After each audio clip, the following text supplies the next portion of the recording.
Model किंवा demo, बरोबर.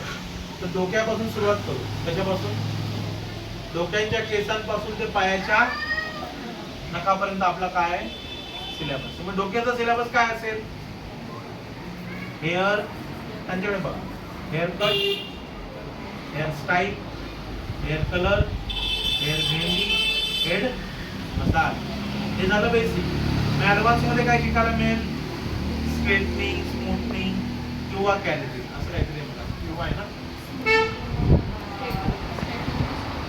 Straightening किंवा कॅरेटिन कॉमन आहे. स्पा आहे, स्पाचे पण चांगला आहे. ते कसं तुम्हाला वापरता येईल ते बघा. ते डोक्यामध्येच येतं ना स्पाचं.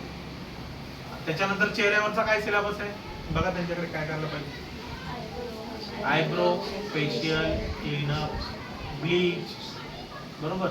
फेशियल मध्ये पण गोल्ड कधी करायचं, फ्रूट कधी करायचं, त्याच्यानंतर डायमंड कधी करायचं, हे चेहऱ्यावरचा. मेकअप आहे, कोणाचा मेकअप? ब्रायडलचा. हा ऍडव्हान्स मध्ये चेहऱ्याच्या भागामध्ये. चेहऱ्याच्या खाली काय बघा, काय करायची गरज आहे? मॅनिक्युअर, पेडिक्युअर, वॅक्सिनेशन, बरोबर. हातावरची मेहंदी, पायावरची मेहंदी, अजून कोणत्या मेहंदी आहेत? अरेबिक, दुल्हन, इकडून नवरदेवाला, इकडून नवरीला, की नाही असतात ना प्रकार. इकडून एक मुलगी येते, इकडून मुलगा येतो, हातामेकाला राखी बांधतात. रक्षाबंधन राखी मेहंदी सुद्धा असते. रक्षाबंधन आलं की रक्षाबंधन मेहंदी काढू शकतो आपण. इथे एकीच्या हातात हार आहे, इकडून त्याच्या हातात हार आहे.